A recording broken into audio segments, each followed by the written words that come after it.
A sinusoidal alternating voltage waveform takes 0.6 milliseconds to become 10 amperes for the first time after being instantaneously zero.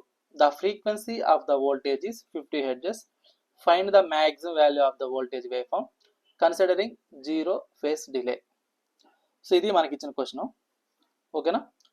So ఈ క్వశ్చన్కి మనం ఏం చేస్తాం అంటే, so ఇక్కడ ఏంటంట, ఒక sinusoidal alternating voltage waveform ఉందంట. సో ఇది 0.6 మిల్లీ సెకండ్స్ ఉండేది ఏమైంది 10 యాంపియర్స్ అయింది. ఎప్పుడు for the first time after being instantaneous zero. So దానికి ఒక ఫ్రీక్వెన్సీ ఎంత అంటే 50 హెర్ట్జ్. అయితే దాని యొక్క మ్యాక్సిమం వాల్యూ ఎంత కనుక్కోమన్నాడు. దాంతో పాటుగా అక్కడ ఏంటంటే phase delay, zero phase delay అనేది ఉందంట.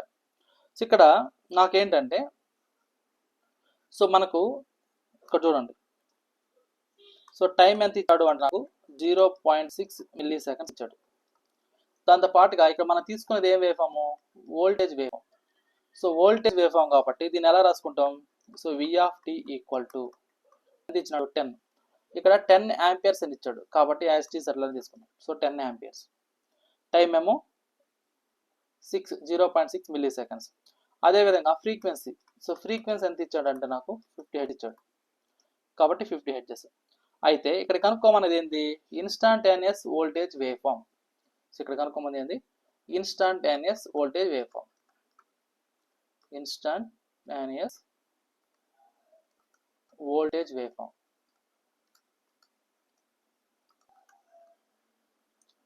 సో ఇక్కడ ఇన్స్టాంటేనియస్ వోల్టేజ్ వేవ్ ఫామ్ అన్నప్పుడు దీన్ని జనరల్గా ఎలా ఇండికేట్ చేసుకుంటాం అంటే మనం, so V of t equal to Vm sine omega టీని మనం ఇన్స్టాంటేనియస్ వోల్టేజ్ అంటాం. సో ఇక్కడ V of t equal Vm sine omega T అన్నాం కదా. ఇక్కడ జనరల్గా ఒమేగా టీ అంటే ఏంటంటే, ఇక్కడ మనం తీసుకునే యాంగులర్ ఫ్రీక్వెన్సీ అంటే ఏంటంటే 2πf అన్నమాట. సో వాటి వాల్యూస్ మనం ప్లేస్ చేసుకున్నాం అనుకోండి ఇక్కడ. So V of t equal to, so Vm sine omega అంటే ఏంటంటే 2πf ఇంటూ టీ. సో ఇది, సో ఇందులో మనకి ఏంటంటే ఏవేవి ఇచ్చాడు వాల్యూస్ చూద్దాం. సో ఇప్పుడు నాకు దీని వాల్యూ ఇచ్చేసాడు, V ఆఫ్ t అంత 10. అదేవిధంగా సో Vm వాల్యూ తెలియదు నాకు, సో అదే మనం కనుక్కోవాల్సింది, ఓకేనా. ఇక్కడ నాకు మ్యాక్సిమం వాల్యూ కనుక్కోమంది కాబట్టి Vm వాల్యూ తెలియదు. నెక్స్ట్ ఏంటి, ఇక్కడ sine, so 2 into, so pi into frequency value 50 hertz. So time value ఎంత ఇచ్చాడు అంటే 0.6 మిల్లీ సెకండ్స్ ఇచ్చాడు. సో మిల్లీ అంటే ఎంత, 10⁻³ సో మిల్లీ అంటే 10⁻³ సో దీని నుంచి మనకి ఏమవుతుంది, ఇది n equal to, so Vm into ఇక్కడ సైన్ ఏదైతే ఉందో ఈ వాల్యూస్ అన్నిటిని మనం మల్టిపుల్ చేసి సైన్తో చేస్తే మన క్యాలిక్యులేటర్లో, సో దీని వాల్యూ ఎంత వస్తుందంటే నాకు 0.187 వస్తుంది. 0.187 వస్తుంది. సో దీని మ్యాక్సిమం వోల్టేజ్ కావాలన్నప్పుడు సో ఇదేమవుతుంది 10/0.187.